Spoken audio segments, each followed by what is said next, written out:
this event is proven to be a major event that gathers quite a lot of the decision makers, it being government entities, NGOs, the private sector.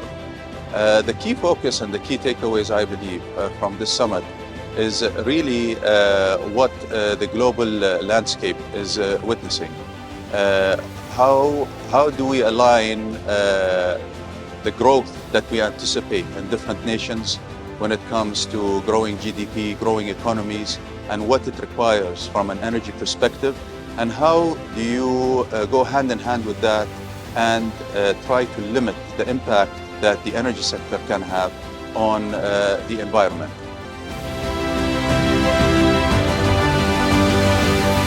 طبعا تعد هذه القمة من أهم المحاور التي تجمع فيها متخذين القرار وصناع القرار كذلك والمهتمين في مجال الطاقة والطاقة المتجددة للوصول إلى بعض الآراء التي تسهم في إثراء استراتيجيتنا في إمارة رأس الخيمة. خلال 2023 تم توفير ما يقارب 120 جيجا وات من الساعات و1.4 كيوبيك متر من المياه. استراتيجيتنا للطاقة والطاقة المتجددة في إمارة رأس الخيمة على التعاون الفعال بين الحكومة المحلية والحكومة الاتحادية وكذلك القطاع الخاص على المستوى المحلي وعلى المستوى الاتحادي. Naturally, this summit is in some way very timely, no? Because it's coming just after the COP at Baku. I think it's also fitting very well in the context of this need to accelerate the energy transition that came from the COP29. And they are focusing, especially in my panel, on the interconnectivity.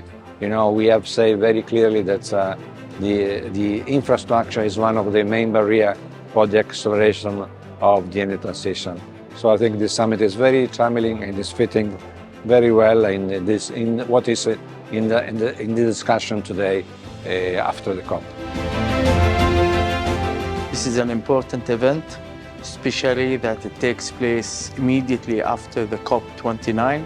So it represents a good opportunity for all leaders, decision makers, technology developers to come together and discuss the pressing issues that faces everybody in the area. Again, a unique thing here in this event that it gets all the active players. The contractors, the technology providers, all of them are getting together. So it represents a good venue for us to interact, to exchange notes, exchange ideas, and establish new collaborations and initiatives together.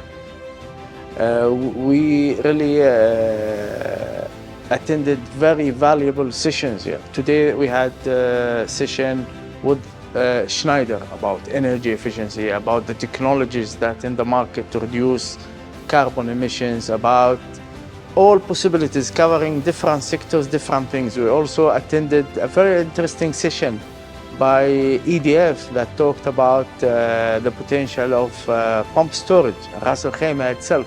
So this variability, you know, starting from the high-level view, talking about strategies, and going deeper to the technical matters. You rarely find it in other events.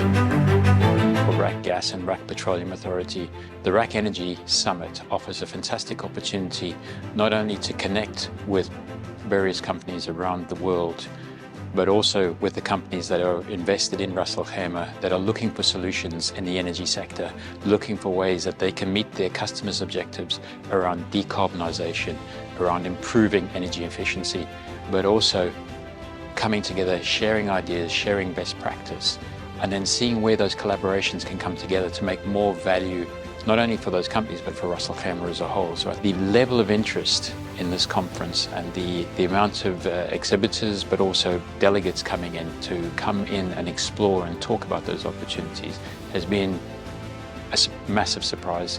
And when I look at the content and the discussion points, they're on par, or if not better, than most of the other conferences that we attend during the year. I spoke this morning about the role of cities in a clean energy transition, and I shared in my presentation examples of best practice from around the world, from America, from Europe, from Asia. I think they can be really inspiring, and you can learn from each other and share what's working, what's not. The UAE is clearly moving forward on this agenda since I was last visiting 6 or so years ago. RAK Energy Summit is a great example of bringing people together, convening around this agenda, learning from one another. I'd like to see more of it. The summit brings to the Emirate the latest ideas that we can evaluate for application in our circumstances. Also, the summit, by promoting the opportunities that are available in Ras Al Khaimah, stimulates investment and collaboration. And as we expand our strategy to cover more aspects of sustainability, those elements of investments and collaboration become instrumental to fast deployment of our programs. It was a great event for us as RAK Ceramics. We are proud that we achieved the last 5 years to reduce 30% of our energy, and we are aligned with the strategy of the UAE and as well as Ras Al Khaimah to reduce our energy and to work forward the sustainability journey. It was a great event in order to share as well as to listen from what is the best practices and share ours. The RAK Energy Summit is a great example of sort of continued ambition on many of the energy and climate goals that were agreed about 1 year ago at COP28 right here in the UAE. One of those goals was the goal to double energy efficiency by 2030, and I think this RAK Energy Summit is sort of exemplary on continued ambition and turning that ambition into action. Because I think we've seen a lot of examples from other speakers today, including the Ras Al Khaimah municipality, who outlined their energy efficiency strategy with very concrete programs on how they aim to implement some of these goals that they've set. And I think that's the step that many governments are facing now, going from ambition to action on a topic like energy efficiency. Key takeaways just from the session today, obviously with energy efficiency being paramount, but one thing that came across was just the sheer volume of development that's happening in Ras Al Khaimah at the moment. And every single one of the speakers and all of the presentations that we saw today, they were very clear in that energy efficiency, integrating with the natural landscape and focusing really on sustainability from the very beginning of these developments is really at the forefront. And I think that's, really paramount to the leadership of Ras Al Khaimah, also to the Ras Al Khaimah municipality, who are very much leading the charge, I would say, in energy efficiency measures across the region. I think it's really a great summit because we talk about sustainability, energy, construction materials, and having this is that it proves that the country wants to go ahead and being in the forefront.